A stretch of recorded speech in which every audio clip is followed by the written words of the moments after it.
Morning, this is Vince DiFilippo, CEO and owner of DiFilippo Service Company of Paoli, providing HVAC services to our community for over 50 years. Help! My AC doesn't work. We're going to go over some quick tips that may save you the cost of a service visit. So we're going to go through these one at a time. Weather's starting to get warmer, so let's listen and see what we can do for you. First off, let's go to the thermostat. Make sure it is set in the cool position so that the air conditioner knows to come on, and make sure that the temperature you have it set at is below the room temperature. Normally, all thermostats have two visual settings, your visual of what the temperature in the room is and where you have it set at. Make sure that the temperature is set below what the current reading is, or else it's not going to come on. Some thermostats also have the capability of indicating when the cooling is on. That's nice because it's telling you the signal is being sent from the thermostat down to the furnace. So that's the first place to start. Then, if everything up here is okay, what you're going to want to do is a couple things. The easiest thing to do is go over to a register where the air comes out, a supply register, and feel if the air is coming out. Or, if you can't tell, go down to your furnace or your heat pump and listen. Find out if it's actually running or not. If there's no air and this system is not running, there's no power going on.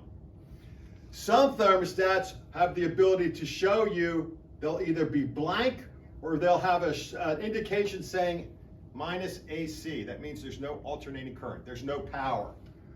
So if you go downstairs and this isn't running, there's no air coming out, the easiest thing to do is look for the switch on the side of the furnace. It may be off. I got a better picture of it here.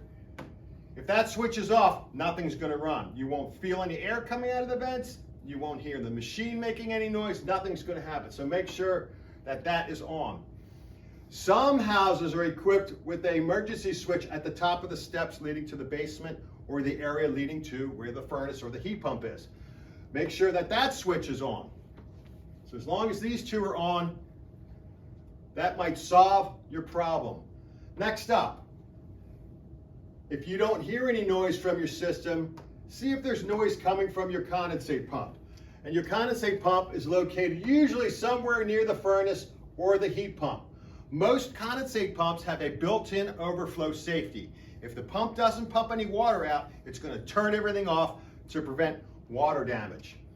So that's what you're going to want to check. Is this machine running? You hear it making noise, but the furnace or the air conditioner isn't running? That's usually a good indication that something's wrong with the pump. Or water around the pump could be an indication that you have a problem. Also, if your system is equipped with an emergency drain pan system like this, and it's full of water, something's going on. Either the pump failed, the air conditioning drain line is clogged, either one of those. Most of these pans have a backup wet switch. If this switch senses water, it'll shut everything off to prevent, obviously, water damage. So those are some quick things to look for.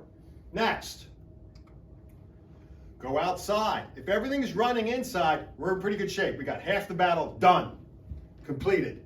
Go outside and find out if your air conditioning is running. We want to make sure that this system is running outside. We know the inside is running. It could be as easy as peeking out the window to see if the blade's turning, or go outside and feel if it's running. While you're out there, we could look for another thing.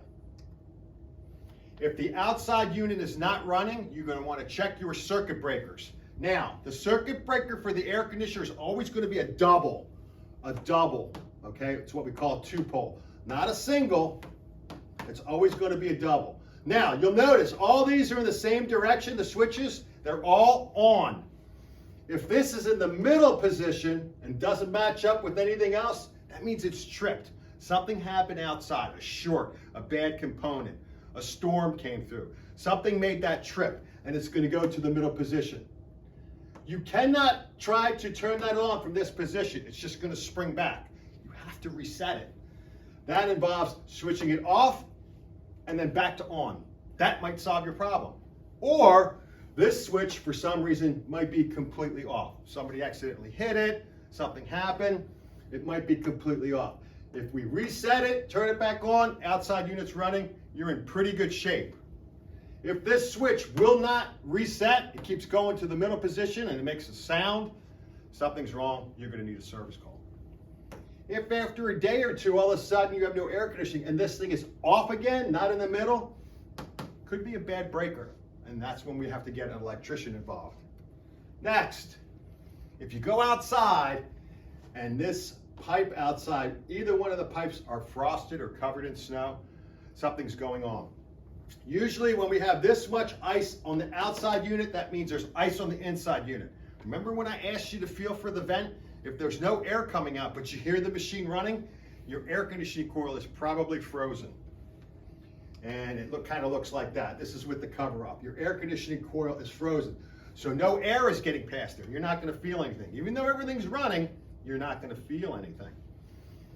Frozen coils are caused by a couple things. One, you haven't replaced your filter in a very long time. Second, if the unit is low on refrigerant, if the system is low on refrigerant, it's going to have a tendency to freeze like this. Third, not so common, if you turn the temperature way too cold. These are air conditioners, they're not refrigerators. They're not designed to go below 70 degrees. So if you set your thermostat at 65 and forgot about it, chances are overnight it's going to freeze because there's not enough heat to remove from the house, so you have a tendency to freeze the coil. So those are some of the tips for today. If you would like more tips on heating and air conditioning, please subscribe to our channel. This is Vince DiFilippo with your HVAC tip of the day.